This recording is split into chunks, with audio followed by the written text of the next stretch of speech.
تمام ناظرین کو السلام علیکم۔ محسن پاکستان، فخر پاکستان اور اس سمیت کئی ناموں سے پکارے جانے والے پاکستانی تاریخ کے مظلوم ترین محب وطن اور ایٹمی سائنسدان جناب ڈاکٹر عبدالقدیر خان اس دار فانی کو چھوڑ گئے۔ ڈاکٹر عبدالقدیر خان کون تھے اور انہوں نے اپنی زندگی کیسے گزاری، آج ہم آپ کو بتائیں گے اپنی اس ویڈیو میں۔ ویڈیو شروع کرنے سے پہلے آپ سے گزارش ہے کہ ہمارے چینل داستان میڈیا کو سبسکرائب کریں اور بیل کے آئیکن پر کلک کریں تاکہ آپ بر وقت مفید اور معلوماتی ویڈیو سے باخبر رہ سکیں۔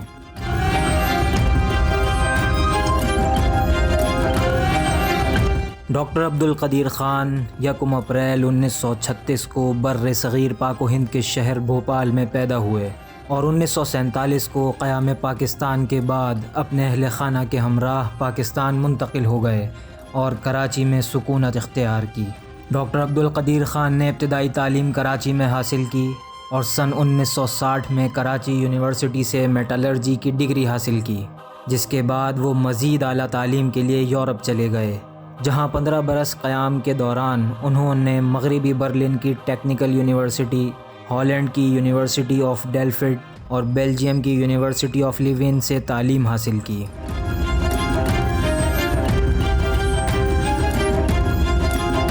انیس سو 74 میں پاکستان کے وزیر اعظم ذوالفقار علی بھٹو سے یورینیم کی افزودگی کے معاملے پر رابطے شروع ہوئے، جس کی بنا پر ڈاکٹر عبدالقدیر خان 1976 میں پاکستان واپس آئے اور 31 مئی 1976 کو انجینئرنگ ریسرچ لیبارٹریز کی بنیاد رکھی،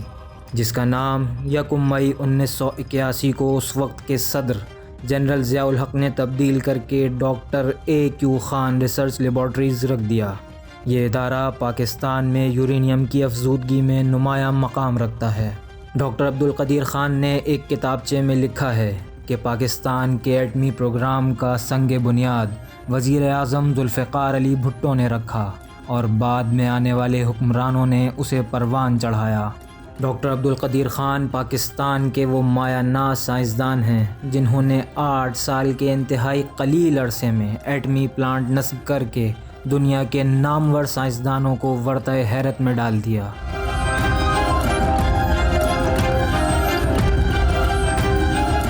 جب بھارت نے 11 مئی 1998 کو 3 ایٹمی دھماکے کیے اور اس کے بعد 13 مئی 1998 کو صرف 2 دن کے بعد مزید 2 دھماکے کیے، جس کے بعد خطے میں عدم استحکام کا خطرہ بڑھ گیا اور دنیا کی نظریں پاکستان کی طرف لگ گئیں، تو پاکستان نے بھارت کو بھرپور جواب دینے کی ٹھانی اور ڈاکٹر عبدالقدیر خان اور ان کی ٹیم کی دن رات کی محنت رنگ لائی اور 28 مئی 1998 کو پاکستان نے بلوچستان کے ضلع چاغی کے مقام پر 5 کامیاب ایٹمی دھماکے کیے اور اس کے صرف 2 دن بعد 30 مئی کو ایک اور کامیاب جوہری تجربہ کیا، جس سے بھارت کی پاکستان پر حملے کی خواہش ہمیشہ کے لیے ختم ہو گئی۔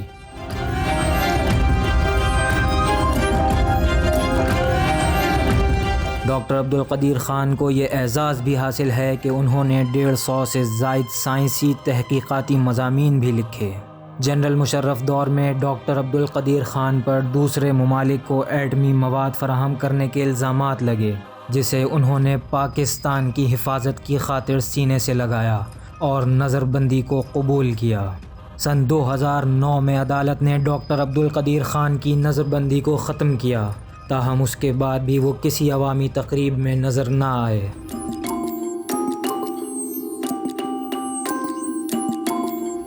ڈاکٹر عبدالقدیر خان حکومت اور ریاستی ذمہ داروں کی جانب سے پاکستان کی خدمت کے باوجود یکسر نظر انداز کرنے پر متعدد بار نالاں بھی نظر آئے، تاہم وزیر اعلیٰ سندھ سید مراد علی شاہ کے نام انتقال سے چند روز قبل لکھا جانے والا لیٹر منظر عام پر آیا ہے، جس میں انہوں نے لکھا: شکریہ میرے صوبے کے وزیر اعلیٰ سید مراد علی شاہ کہ آپ نے اس مشکل گھڑی میں مجھے یاد رکھا۔ ساتھ ہی اس تحریر میں ڈاکٹر عبدالقدیر خان نے ان الفاظ کے ساتھ شکوہ کیا کہ وزیر اعظم پاکستان سمیت پنجاب، KPK اور بلوچستان کے وزرائے اعلیٰ تو میرے مرنے کی خوشخبری کا انتظار کر رہے ہیں۔